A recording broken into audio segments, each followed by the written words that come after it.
This is a firefighter tribute, a story that burns bright with courage and sacrifice.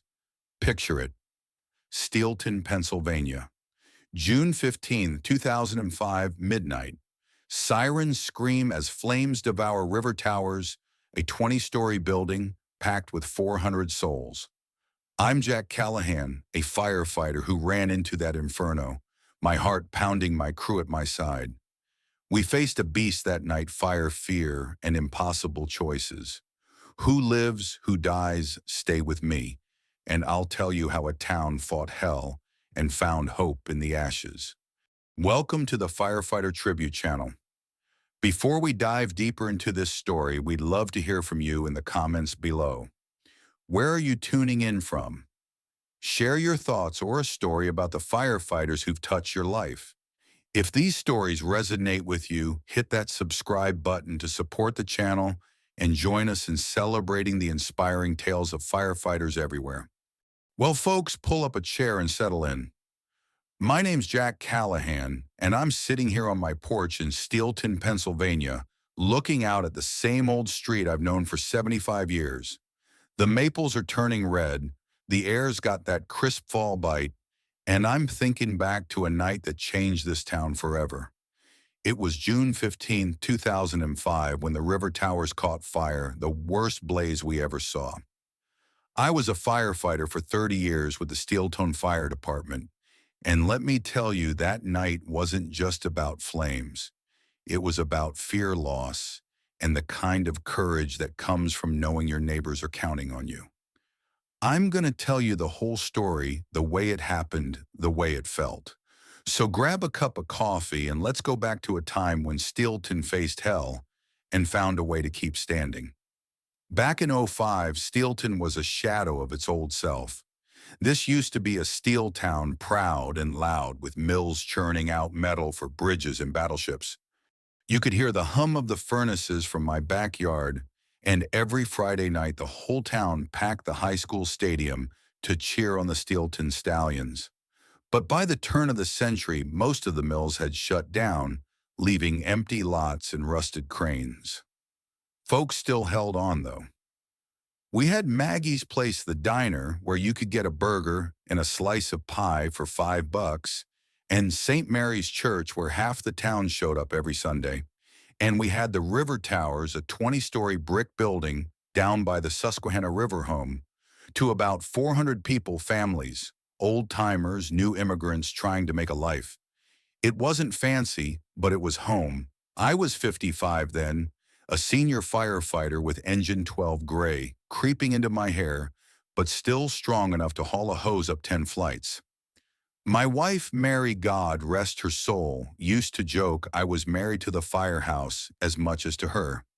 Our kids, Tommy and Ellen, were grown, and I was starting to think about retirement, maybe spending more time fishing or fixing up the old Chevy in the garage. But firefighting was in my blood.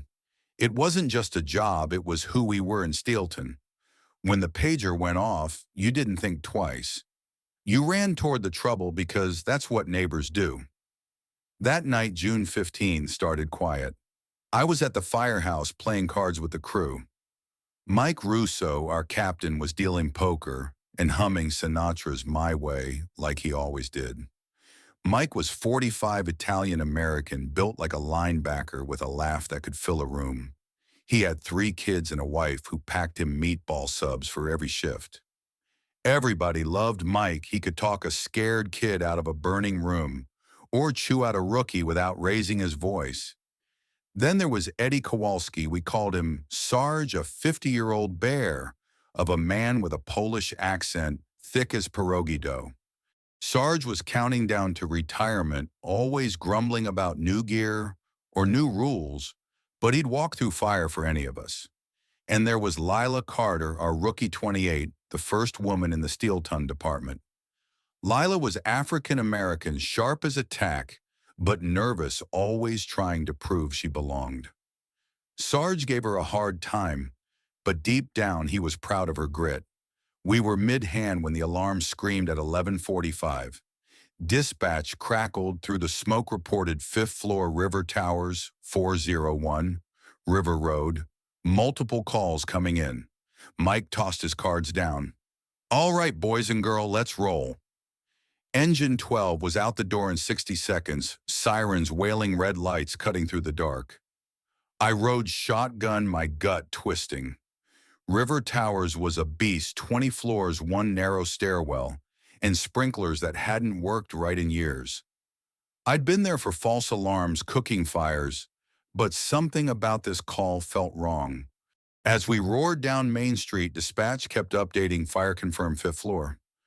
Residents reporting heavy smoke. More engines dispatched. By the time we pulled up, flames were licking out of a 5th floor window, orange against the black sky. The street was chaos, people in pajamas, kids crying, neighbors shouting. A woman grabbed my arm, screaming, "My sister's up there, 12th floor." I nodded, trying to stay calm. "We'll get her, ma'am. Stay back." Mike was already barking orders. Jack, Sarge, get hoses to the 3rd floor. Lila, check the hydrant.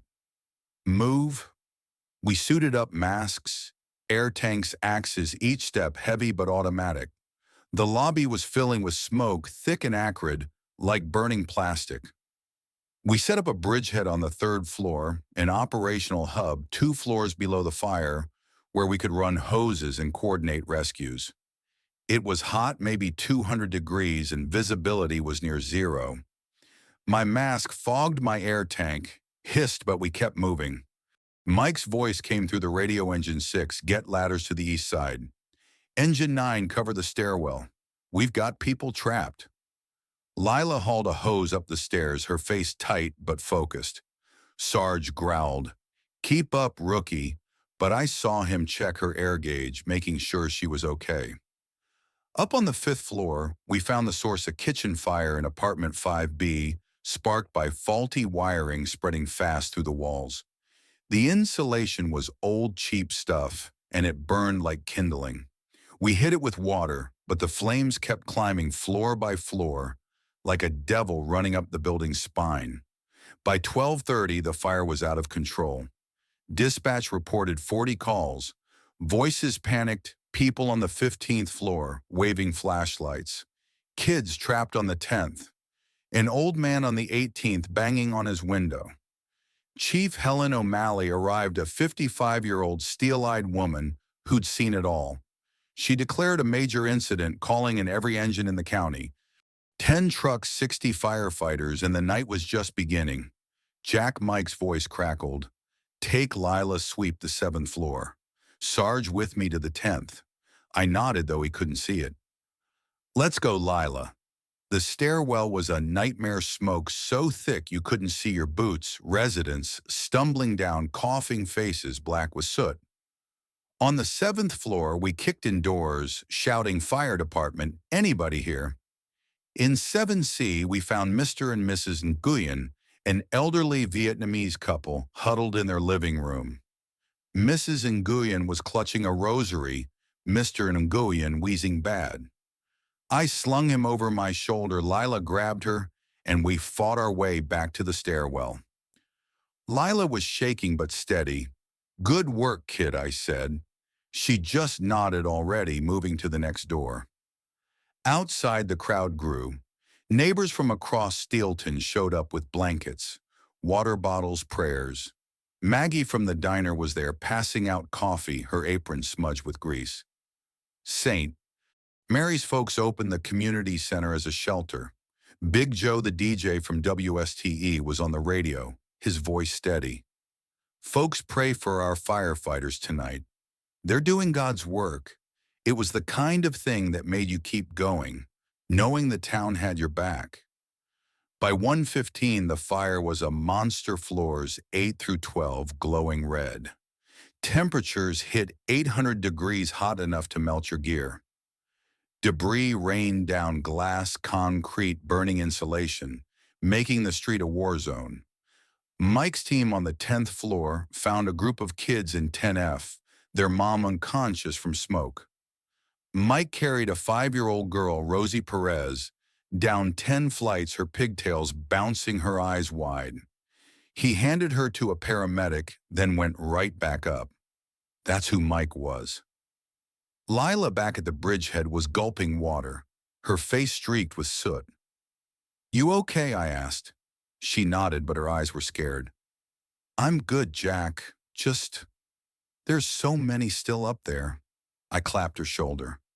"We'll get 'em. Stay sharp." Sarge stomped in his mask, dangling, cursing the heat. "This ain't no kitchen fire, Jack. Whole damn building's gonna go."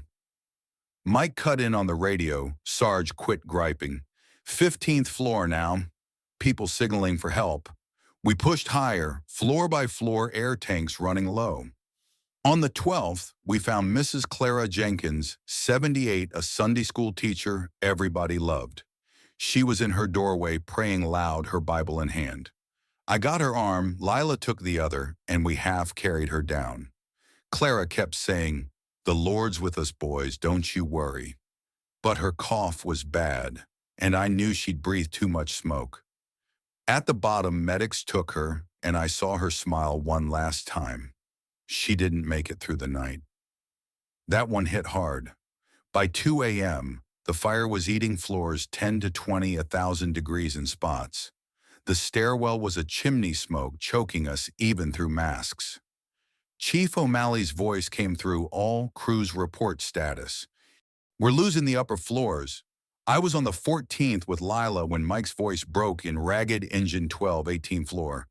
"We're trapped. Ceiling's down. Need backup now." My heart stopped. Trapped Mike and Sarge. I looked at Lila. "Stay here," I said, but she shook her head. "I'm coming, Jack. No way I'm sitting this out." We grabbed 2 more firefighters, Tommy Doyle and Ray Martinez, and ran up those stairs, legs burning, air tanks beeping low. The 18th floor was hell itself, walls glowing, floor buckling, heat like a fist in your chest. We found Mike and Sarge in 18D pinned under a collapsed beam. Mike was conscious, blood on his face. Sarge was still too still.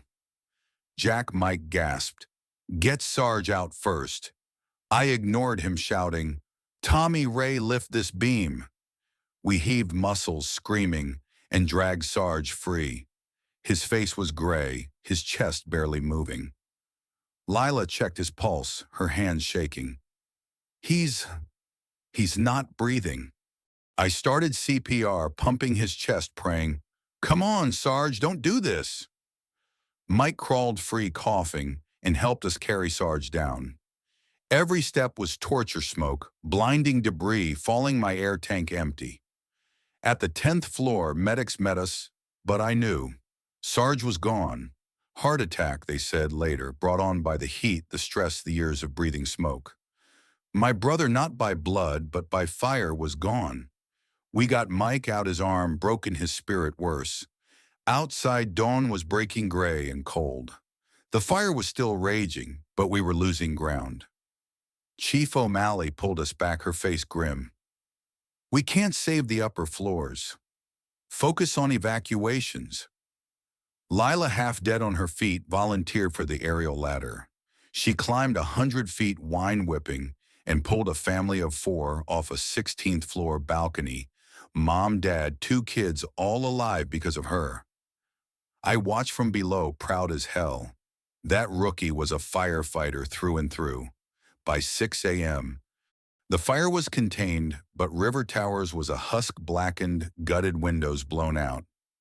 25 people died that night, including Mrs. Jenkins, a young mom named Maria Lopez, and a veteran, Mr. Thompson, who'd waved his flashlight till the end. 100 were injured, 200 lost their homes.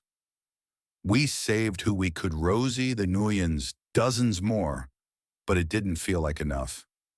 I sat on the curb, mask off, staring at the smoldering wreck. Mike limped over, his arm in a sling. "You did good, Jack." I shook my head. "Not good enough, Mike. Not for Sarge.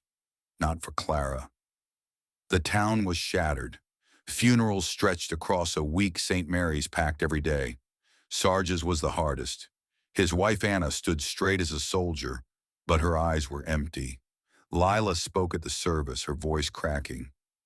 "Sarge taught me what it means to be a firefighter.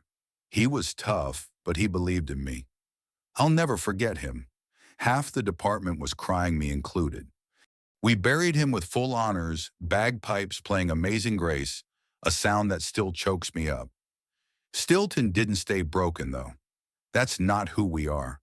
Maggie's Diner became a hub serving free meals to survivors. The VFW Hall held fundraisers, old-timers digging deep into their pensions. The high school football team dedicated their season to the victims, raising 10 grand at one game. St. Mary's ladies made a quilt, each patch stitched with a victim's name, and it hangs in the community center now, a reminder of who we lost.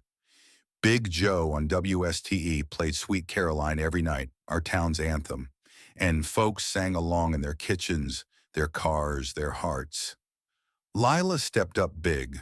She was on the news talking about faulty wiring old buildings, how we needed better fire codes. Older guys like me, we weren't used to a woman leading, but Lila earned our respect. She was Steelton's voice, and we were proud.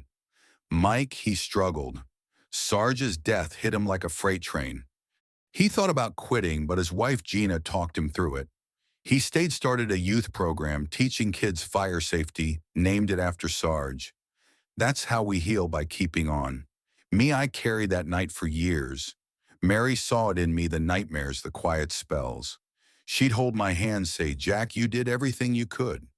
You're still here for a reason." When she passed in 15, I thought I'd break, but I kept going for her, for our kids, for Steelton. I retired in '08, but I never left the firehouse, not really. I'd stop by, swap stories, make sure the young ones knew about Sarge, about Clara, about what it means to wear the gear. The fire changed Steelton. The state passed new fire codes, made landlords fix sprinklers, check wiring. River Towers was rebuilt safe this time, with affordable apartments for folks starting over. There's a memorial out front now, a granite plaque with 25 names, and every June 15 we gather there. Light candles say their names. Lila's a captain, now runs Engine 12 with the same fire Mike had. She's got rookies of her own, and she tells them about that night, makes sure they understand the job's not about glory, it's about the folks next door. I went to the 20th anniversary this year, 2025, just a few months back. The whole town showed up, kids who weren't even born in '05, old-timers like me, leaning on canes. Lila unveiled a statue, bronze life-sized, of Sarge, holding Rosie Perez, the girl Mike saved. Rosie's grown now, a nurse, and she was there, tears in her eyes. We sang Sweet Caroline arms around each other, and I felt it, Steelton's spirit still burning bright. Sitting here on my porch, I think about what that night taught me. Courage ain't about being fearless. It's about showing up when you're scared spitless. It's about running toward the flames because someone's counting on you. We're a town of scars, Steelton, but we're still standing because we look out for each other. That's what makes a place a home. I got 5 grandkids now, and I tell them these stories so they know where they come from. I tell them about Mike still coaching kids at 65, about Lila leading with a heart as big as her badge, about Sarge who gave everything so others could live. And I tell them about you folks listening, because you're part of this too. Next time you see a firefighter, buy them a coffee. Tell them you're glad they're there. It means more than you know. Sitting here on my porch, the sun dipping low over Steelton, I can still feel the heat of that night in '05, the weight of Sarge in my arms, the hope in Rosie's eyes. Those scars don't fade, but they've taught me something. True courage isn't about being unbreakable. It's about standing up when you're shaking, running toward the fire because someone's waiting on the other side. Steelton's a town of survivors stitched together by loss and love, and we're stronger for it. I tell my grandkids, and I'll tell you too, life's gonna throw flames your way, but you don't face them alone. Look out for your neighbor, hold tight to your people, and you'll find light in the darkest moments. That's the heart of this firefighter tribute, not just a story of one night, but a promise that as long as we've got each other, no fire can burn out our spirit. So keep the faith, folks. Keep showing up, and never forget to thank the ones who run toward the flames for us all.